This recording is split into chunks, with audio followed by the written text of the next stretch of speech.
el 1 de junio de 1919, Álvaro Obregón lanza su candidatura y se enfrenta a Ignacio Bonillas. Álvaro Obregón empezó a gobernar el 1 de diciembre de 1920. Únicamente duró 4 años. Aporta a la educación urbana. Estuvo apoyado por José Vasconcelos. Buscaba que su gobierno fuera reconocido por el exterior. Fue fundamental para que iniciaran los tratados de Bucareli.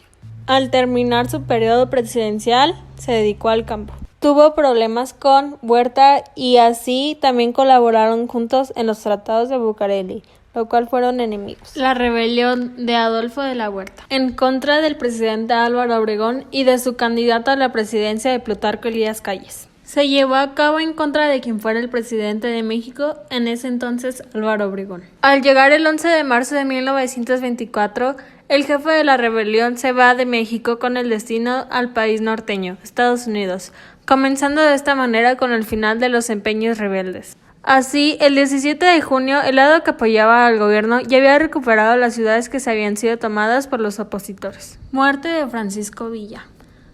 Fue el 20 de julio de 1923. El lugar, la ciudad de Hidalgo de Parral, Chihuahua. Los hechos mientras se dirigía a una reunión manejando en su automóvil.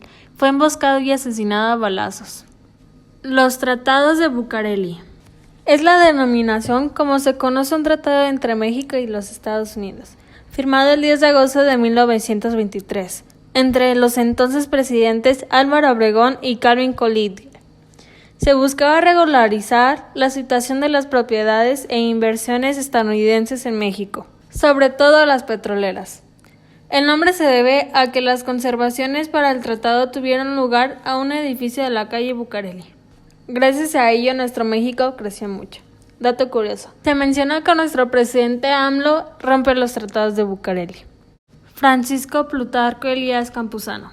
En 1911 fue comisariado de Agua Prieta. Se unió a las fuerzas revolucionarias de Francisco I. Madero contra la rebelión de Pascual Orozco. Participó en el levantamiento de Venustiano Carranza contra el presidente Victoriano Huerta, luchando a las órdenes de Álvaro Obregón. Después de eso ocupó el puesto de gobernador de Sonora. En 1903 se preparó para iniciar su propia gira electoral y quedar como presidente. En 1924 finalmente fue presidente hasta 1928. Fue el primer presidente institucional de la Revolución Mexicana. Desembocó la Rebelión Cristera. Fallece el 19 de octubre de 1945. La Guerra Cristera fue una lucha entre la Iglesia Católica y el Estado de México. Un conflicto armado que tuvo lugar entre 1926 y 1929. Fue un levantamiento popular en contra del gobierno de Plutarco Elías Calles, más exactamente por la ley promulgada en junio de 1926, que quitaba privilegios y derechos al religioso, la cual se conoció como Ley de Calles. A mediados de 1929, un acuerdo puso fin a este sangriento acto. La Iglesia Católica acordó en no participar en la vida política del país y reconoció la autoridad del gobierno federal. A su vez, el gobierno se comprometió en entregar las iglesias ocupadas. El Maximato. Se inicia cuando Álvaro Obregón fue asesinado, lo que le permitió a Plutarco Elías Calles ser presidente. Calles decidió retirarse, ejerciendo el poder detrás de los presidentes. El objetivo del gobierno era fomentar el nacionalismo a través de la educación, fundando la IPN, Instituto Politécnico Nacional. En 1934, el presidente Lázaro Cárdenas es cuando decide no dejarse controlar como los demás. Expulsa a Abelardo de Rodríguez del país, dejando a Calles sin el poder. Esto es el fin del Maximato.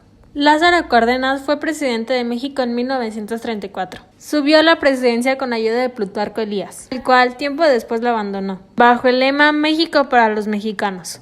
Tuvo pleitos a causa del petróleo con Estados Unidos y buscó vendérselo a Alemania. Fue entonces que creó la compañía conocida como Pemex. Se ocupó de defender a la población indígena, impulsó la reforma agraria, combatió el latifundismo, nacionalizó los ferrocarriles, organizó la CFE y restableció una enseñanza pública laica, gratuita y obligatoria. Creó el Partido Revolucionario Mexicano, dando así un giro de 360 grados al país de México. Su presidencia tuvo fin el 30 de noviembre de 1940. Falleció el 19 de octubre de 1970. Mi conclusión.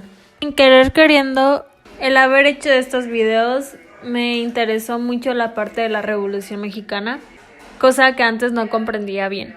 Como todo el gobierno siempre tuvo sus altas y sus bajas, pero lo que más me ha interesado es el gobierno de Lázaro Cárdenas, ya que para mí es el que más ha importado en nuestro país.